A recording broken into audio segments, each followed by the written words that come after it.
एक शहर में दो ब्राह्मण रहते थे। दोनों पड़ोसी थे। एक गरीब था, दूसरा अमीर।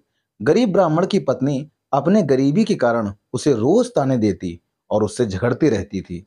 एक बार पूर्णिमा के दिन गरीब ब्राह्मण अपनी पत्नी के रोज रोज के झगड़ों से तंग आकर ये सोचकर जंगल की ओर चल पड़ता है कि जंगल में शेर या कोई मांसाहारी जानवर उसे मारकर खा जाएगा तो उस जीव का पेट भी भर जाएगा और मेरे मर जाने से रोज की झिकझिक से मुक्ति भी मिल जाएगी। जंगल में थोड़ी दूर चलते ही उसे एक गुफा नजर आती है। वो उस गुफा की तरफ चल देता है। उस गुफा में एक शेर सोया हुआ होता है और शेर की नींद में खलल ना पड़े इसलिए उस दिन गुफा के द्वार पर एक हंस पहरा दे रहा होता है। हंस जब दूर से ब्राह्मण को अपनी तरफ आता हुआ देखता है तो वह चिंता में पड़कर सोचने लगता है कि यह ब्राह्मण इधर आ गया तो शेर जाग जाएगा और इस ब्राह्मण को मारकर खा जाएगा। किसी प्रकार इस ब्राह्मण को बचाना होगा, नहीं तो पूर्णिमा के दिन मुझे पाप लग जाएगा। लेकिन इसे बचाएं तो बचाएं कैसे?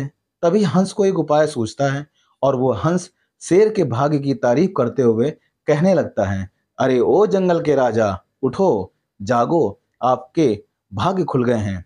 पूर्णिमा के दिन स्वयं ब्राह्मण देव आपके घर पधारे हैं। ऐसी शुभ घड़ी बार बार नहीं आती है, इसलिए जल्दी उठें और इन्हें दक्षिणा देकर यहाँ से रवाना करें। ब्राह्मण को दक्षिणा देने से आपको मोक्ष प्राप्त हो जाएगा और आपको पशु योनि से छुटकारा मिल जाएगा। शेर को हंस की बात सही लगती है।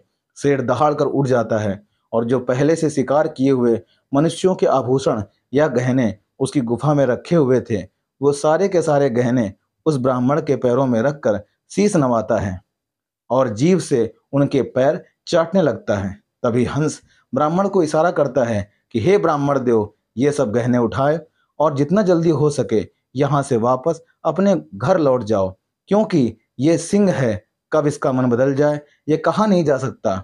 ब्राह्मण उस हंस की बात समझ जाता है और सारे जेवर गहने समेटकर अपने घर को लौट जाता है। उसकी पत्नी ढेर सारे जवाहरात देखकर बहुत खुश हो जाती है और वह गरीब ब्राह्मण उन गहनों को बेचकर सुख चैन से जीवन निर्वाह करने लगता है। लेकिन कहते हैं कि इंसान अपने दुख से उतना दुखी नहीं होता जितना कि दूसरों की तरक्की देखकर दुखी होता है। ऐसा ही हाल उस अमीर ब्राह्मण का भी हुआ।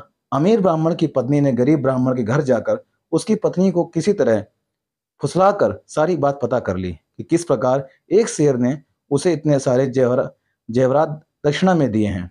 जब अमीर ब्राह्मण की पत्नी को ये सब पता चलता है तो वो भी अपने पति को जबरदस्ती अगली पूर्णिमा की रात जंगल में उसी शेर की गुफा की ओर भेज देती है। लेकिन आज शेर का पहरेदार बदल चुका था। आज का पहरेदार था कौवा।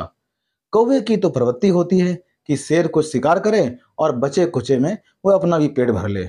जब वह कौवा ब्राह्मण को शेर की गुफा की ओर आता देखता है तो वो सोचता है कि बहुत बढ़िया, आज तो मुझे इंसान का गोश्त खाने को मिलेगा।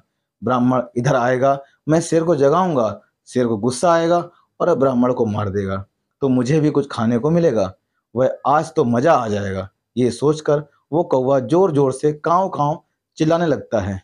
कांव कांव की आवाज सुनकर शेर जाग जाता है और गुस्से में दहाड़ने लगता है।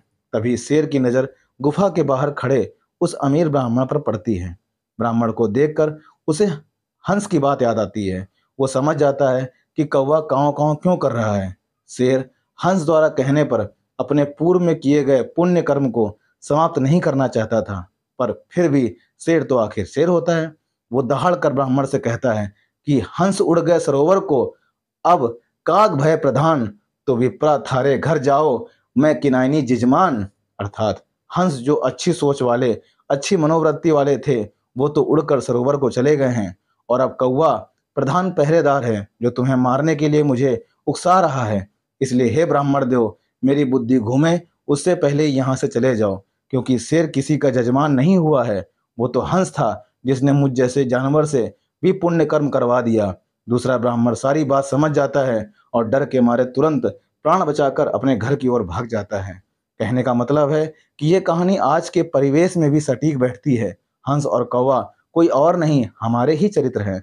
अगर कोई किसी का दुख देखकर दुखी होता है और उसका भला सोचता है तो वो हंस है, और जो किसी का दुखी देखना चाहता है, किसी का सुख जिससे सहन नहीं होता है, वो कौवा है।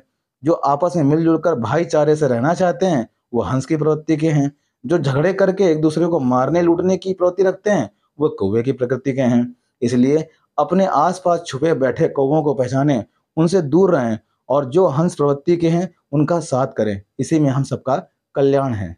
दोस्तों, अगर कहानी पसंद आई हो तो चैनल को लाइक, सब्सक्राइब, शेयर करना ना भूलें और साथ ही साथ बेल आइकन को प्रेस कर लें ताकि आपको मेरी सारी की सारी कहानियां सबसे पहले चैनल पे दिखाई देंगी। दोस्तों, मिलते हैं इसी तरह की सच्ची और अच्छी कहानी में। तब तक के लिए नमस्कार। जय हिंद, जय भारत।